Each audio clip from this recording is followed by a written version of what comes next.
I was like, should I send? She was like, girl, no. For what? You're sitting down.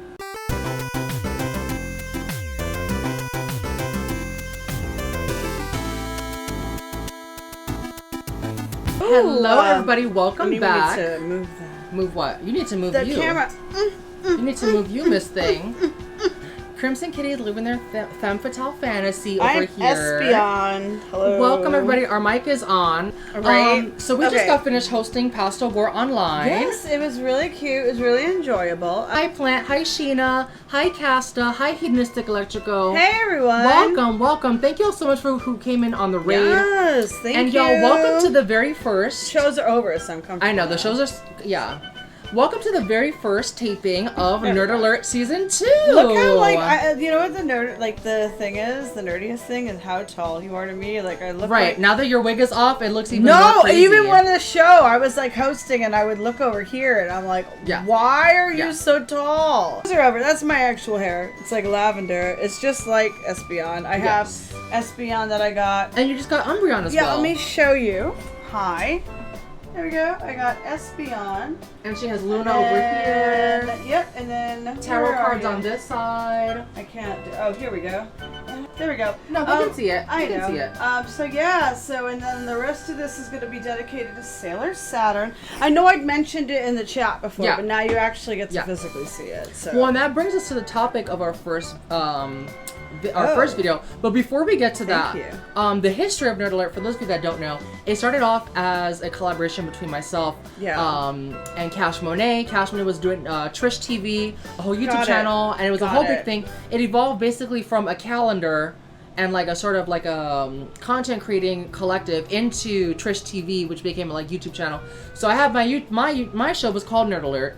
Rock'em Sakura and Kai B. Michaels were my co-hosts for those episodes, and for those of you that watch the stream, you usually, will see those episodes kind of as stopgap content, like while I'm getting dressed and all that. So that's basic history, and I've been wanting to revive it for a while, but we're here now. And what is the first topic of our video, or the topic of our first video today? Oh my goodness, queer icons, Sailor Moon. So today we're going to be going over the top 5 queer icons in Sailor Moon. We're both big Sailor Moon fans. We are. And I actually just finished watching, like, while I was getting ready for, like, packing and this weekend of gigs and everything, I was watching Sailor Moon Eternal. Have you seen Sailor Moon Eternal I have not yet, because I've been finishing up doing all these digital drag things. So we have Puerto Rican food over there. Yeah, we got mad good food over here. We're going to eat that and watch Sailor Moon Eternal after this. That is, yes, I think we should just get into the list and, like, talk about what we know about them. And I have a lot, especially with the ones that are chosen. It's a lot of history when it came down to the English dub of the series. So we're going to get into all of that and more.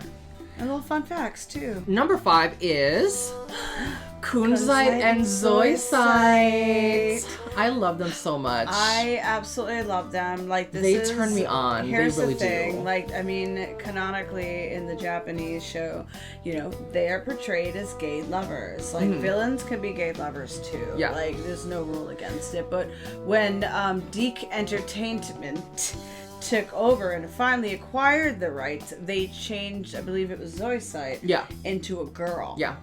So they're still together, but one of them is a girl now. And they kind of, I guess, made it work with the long hair. You have to understand it was the mid-90s. Yeah. And, like, there was a lot of homophobia on that time. So a lot of that, we can't show this for kids. The kids will turn gay type of, just brainwashing rhetoric. Yeah.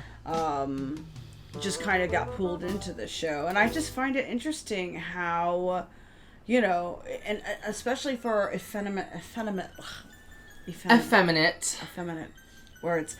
Even though we have these effeminate, like, characters, they are not treated as they should be. Right. When it came to the U.S., and I have problems with that.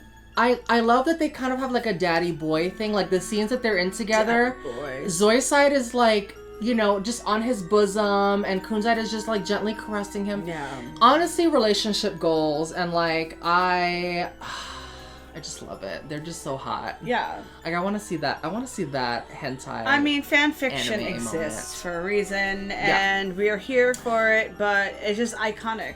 Interesting bit of trivia, they're actually not together in the manga. In the manga and in Crystal, the 4 generals from the Dark Kingdom, they're actually correspond and we're together with each of the inner senshi. Oh, yes. You're right. I haven't watched this series in like a long time, and I want to do a complete rewatch because I forget all these things. We need a whole deep dive. And in the Discord server, y'all, we're going to be posting in the Nerd Alert channel and or in the Sailor Moon channel. I'll be posting my no filler list for Sailor Moon, by the way. Hi, Daisy Champagne. Welcome to the stream, darling. Daisy. Y'all, we are doing a live taping of Nerd Alert, so we're going to be interacting with the chat. There is an opportunity for y'all to give us your honorable mentions, if you have any, later on in the video. Thoughts, or your just general thoughts. Complaints, like how dare you not put X and So in character in here. Just give it to us. Yeah, let us have it. Let's have it. Next on the list, we have Fiore from Sailor Moon R, the movie. Yes, he was just in not the primary antagonist, but the secondary antagonist. Right, technically he was, because it was the big flower monster thing. Yeah, that was took on a whole life of its own. But this character is in love with Mamoru, which who isn't, by the way? We stan.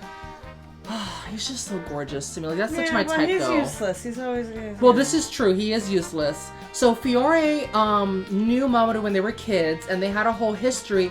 And Fiore comes back to Earth, and he's like, because the parents got into a car accident, right, which caused him like trauma, right, like serious trauma. So like Mamoru was the only person at that point of experiencing that trauma that was there for him, and so that was the catalyst for the rest of the shit that's going to happen. Right. And so Fiore comes back to Earth. He's like, what the fuck's going on? And there's so much cool like mention of like homosexual relationships. Even among the inner senshi, like kind of dissecting, like the whole series. Are they in love? Gay. Is he in love with? I know, and they really do lean into it in that first film in particular. Yeah, I mean that's why they didn't dub season 5 because it was gay. Oh, and we're gonna get into that. Everyone's gay. Like, ugh. Next on the list we have one of my personal favorites, Fisheye from Dead Moon Circle. No, Circus. One of the reasons I love Fisheye. Trio. Yes, the Amazon Trio. One of the reasons why I love Fisheye is because she is such a non-binary femme queer, and all she wants is to be loved by like straight boys, and that's so fucking relatable. I mean, I'm here for that, but the problem is this is another character that was changed by Dick Entertainment. Did they really? He is canonically a male, right? And so because they didn't want anything effeminate, right? Again, we're going back to the same topic. They made him a girl, and then they had it voiced by a woman. I mean, yeah, you could say this character could be transgender given how it was treated, but this is someone I think that was just in touch with his feminine side, and he knew he was fierce, and he knew. I mean, he's gorgeous. Yeah, isn't he a fish? Yeah, well, it's a fish that because they turn it into a human form. But you can still see a little bit of the details, like in the hands, it's like scaly hands, and the feet as well. Got it. She's wearing pumps, which we love. I want the bodysuit. The bodysuit is like Pacala. It's like Brooklyn fashion designer. It's so Bicala, like Brooklyn, and I just love it so much. There's some wearing it to the Grammys or some shit. Yeah, they were only in one episode of the manga and in Eternal, or like one little act. But in the anime, they actually dress up in, I don't even want to call it drag. I mean, it possibly is drag. I don't know how Fisheye identifies. But it's like almost like female illusion. Like they're going for female impersonation where they're trying to like get these straight boys. Because entered a beauty pageant that won. Was doing things. She was fierce. Yeah, but I mean, do you consider this person non-binary, transgender, or drag queen performance artist? It's one of these things that the characters themselves can't really answer because they're not really operating with our terminology. And it's open to interpretation. Right.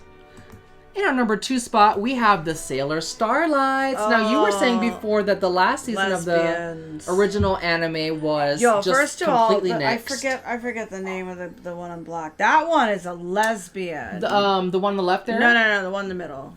That was Sailor Star Maker. I don't remember I think it was. I forgot the one on the right is Yaten. Yes. That's Seiya, and then that's Ko something. Either way, I don't remember. She's a hoe, and she knows how to get it. Like she knows how to get it, and I respect that because she hits on Usagi to the point where at the end of the whole Galaxia thing, she's like, wait, what? Like everybody else had explained it to her because she's so fucking dumb. Yeah, Sailor Starfighter, aka oh my god, Seiya.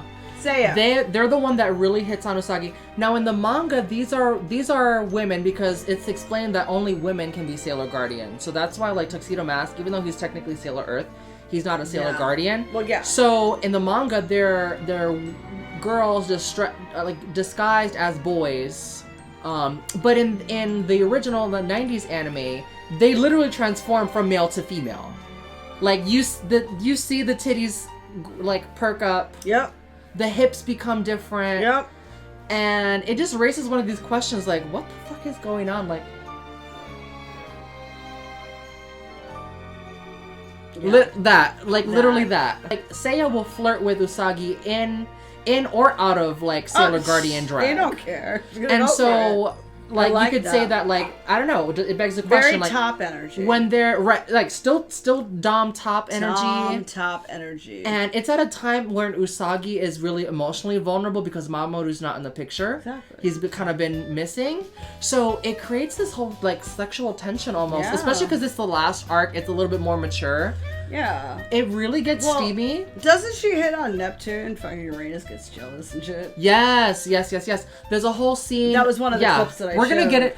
That actually brings us perfectly to our number one pick for the list, which is Sailor Uranus and Sailor Neptune. How could we not? The original divas. The original lesbians. Right. Like when lesbians was coined and born, they were there. Like they're the picture that's in the dictionary. They're the root of lesbians. Now, it could be argued that Sailor Uranus is sort of bi-gender. I think that's that's like the closest thing that I could think of because in the manga it says she possesses the strength of both a man and a woman. Yeah, but I think because I feel like non-binary even. Yeah. Because I feel like certainly non-binary. Like they're just comfortable with themselves, and I respect that. You know what I mean? So, but like there was a couple of scenes, even season 5, where like he like Uranus was joking, and and Neptune was like sassy, and then Uranus was like, oh, tell me that when you're in bed with me, and I was like, they get really dirty with each other. One of the reasons why they couldn't like they made them cousins. Yeah, they dirty talk each other in the street. They do, and it's usually Neptune that's doing it, and she knows what she's doing, and that's why I love Neptune in particular because they like public sex. Like they like public sex, and she is a femme queer who knows how to be on top. You know what I'm saying? She knows how to. She's like, oh, Haruka, you think you're fucking me? No, I'm fucking you, honey. And that's like the kind of energy that I aspire to and that I live for in this life. I'm here. What if like Neptune's the top? I feel like you do too, right? Yes. Yeah. What if Neptune is the top then? That's what I'm saying. Like, that Neptune straps it on and gives it to her so good. Yeah. Like, oh yeah. Yeah.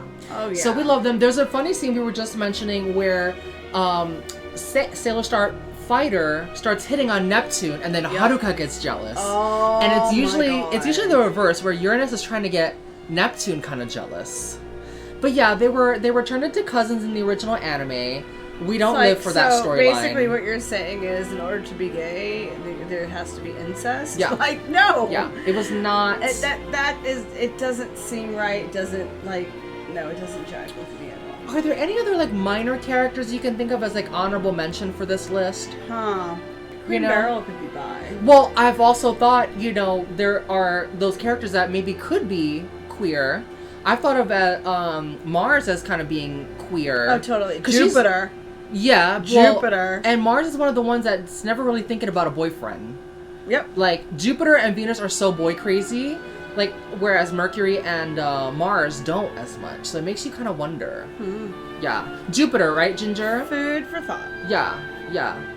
My honorable mention is that guy from Sailor Jupiter was in love with, the guy that cooks and have an apron. I guess, like, so long. Tiger's Eye and Hawk's Eye, depending on the continuity. Because, like, in the manga and in Eternal, they're much more queer. Yeah. Whereas in the 90s anime, they're really played, like, straight bros. Which kind of plays against Fish's Eye. Yeah. Well, I think that was the point, though. So, y'all, thank you so much again for tuning in to our top 5 queer icons in Sailor Moon. Make sure to like, comment, and subscribe on YouTube, on Twitch, on all the things. Hit that notification bell on YouTube. And all of it. Thank you so much for tuning in, and we'll see you next time. Meow.